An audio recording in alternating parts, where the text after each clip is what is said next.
Assalamualaikum warahmatullahi wabarakatuh.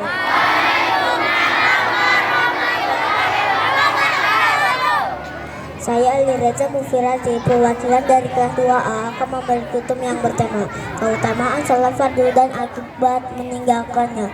Bismillahirrahmanirrahim. Alhamdulillahirabbil alamin. Wa bihi nasta'in alal murid dunya waddin. Wassalatu wassalamu ala asyrofil anbiya'i wal mursalin wa ala alihi washabihi ajmain. Amma ba'du. Yang terhormat Kepala Sekolah SDN Palmera 15 yang kami hormati, Dewan Guru serta sahabatku sekalian yang berbahagia. Puji syukur kita panjatkan kehadiran Allah Subhanahu wa Ta'ala yang telah melimpahkan kita berbagai nikmat.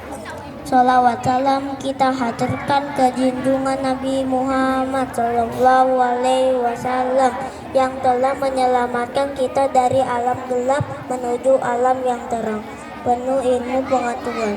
Hadirin sekalian, seperti kita telah ketahui bersama bahwa setiap tanggal 27 Rajab umat Islam memperingati Isra wal Mi'raj. Inti dari peristiwa Isra wal Mi'raj adalah Rasulullah Sallallahu Alaihi Wasallam mendapatkan perintah sholat 5 waktu. Allah Subhanahu wa Ta'ala berfirman, "Hai orang-orang yang beriman, janganlah dilalaikan oleh kesibukan terhadap harta yang anak-anakmu untuk mengerjakan zikrullah sholat, dan siapa yang berbuat begitu maka merekalah yang rugi." Bin Umar radhiyallahu berkata, Rasulullah Shallallahu Alaihi Wasallam bersabda, pertama yang diwajibkan atas umatku adalah sholat 5 waktu. Yang pertama yang terangkat kali dari amal mereka adalah sholat 5 waktu, dan pertama yang akan ditanya dari amal mereka adalah sholat 5 waktu. Jabir radhiyallahu berkata, Nabi Sallallahu Alaihi Wasallam bersabda, perumpamaan sholat 5 waktu itu bagaikan sungai yang lebar mengalir di muka pintu salah satu kamu, lalu ia mandi daripadanya tiap hari 5 kali. Apakah yang demikian itu masih ada ketinggalan kotorannya? HR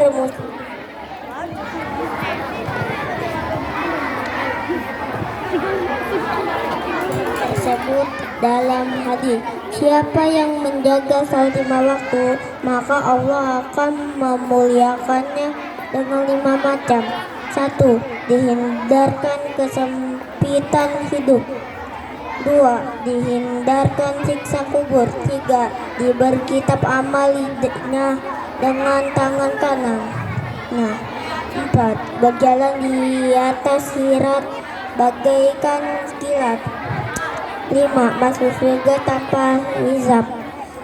Dan siapa yang meninggalkan sholat akan dihukum oleh Allah yang 5 balas siksa. 5 di dunia dan 3 ketika mati, dan 3 di dalam kubur, dan 3 ketika keluar kubur. Adapun yang di dunia, 1. Dicabut berkat umurnya. 2. Dihapus tanda orang salih dari mukanya. 3. Tiap amal yang dikerjakan tidak diberi pahala oleh Allah.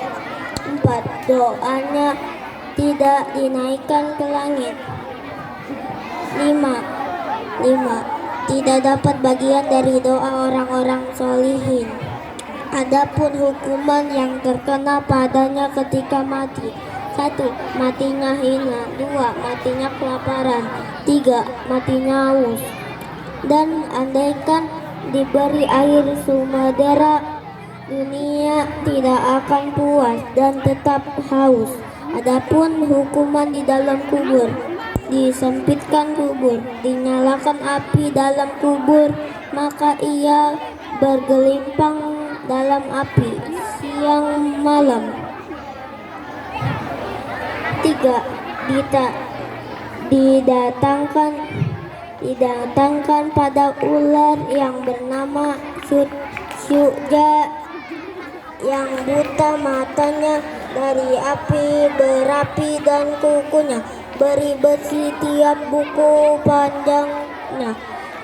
Perjalanan sehari ia berkata pada si monyet, "Aku Syuja al-Akraf."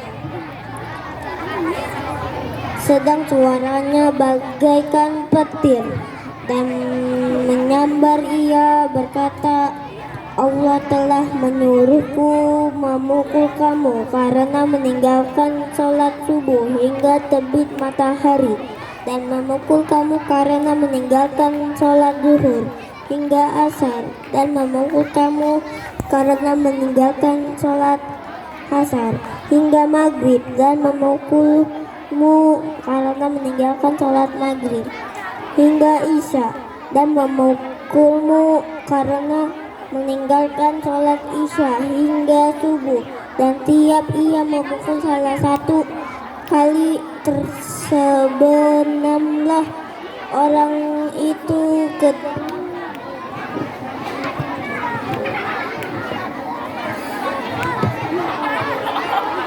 tanah 70 hasta, maka ia selalu tersiksa dalam kubur hingga hari kiamat. Adapun hukuman yang menimpa padanya sesudah keluar dari kubur di hari kiamat: 1. Diberatkan hisabnya. 2. Allah murka padanya. 3. Masuk dalam neraka. Jabir radhiyallahu anhu berkata, Nabi Shallallahu Alaihi Wasallam bersabda, yang membedakan antara seorang dengan kufur hanya salat, maka siapa meninggalkan salat ia kafir. Semoga kita tidak termasuk hamba Allah yang melalaikan salat. Fawailul lil musallin alladzina hum an salatihim sahun. Celakalah orang-orang yang suka lalai dalam sholatnya. Demikian kultum yang saya hari ini, semoga bermanfaat buat kita. Awali dengan basmalah, akhiri dengan hamdalah. Semoga ilmunya berkah, menjadi lentari alam barza. Wassalamualaikum warahmatullahi wabarakatuh.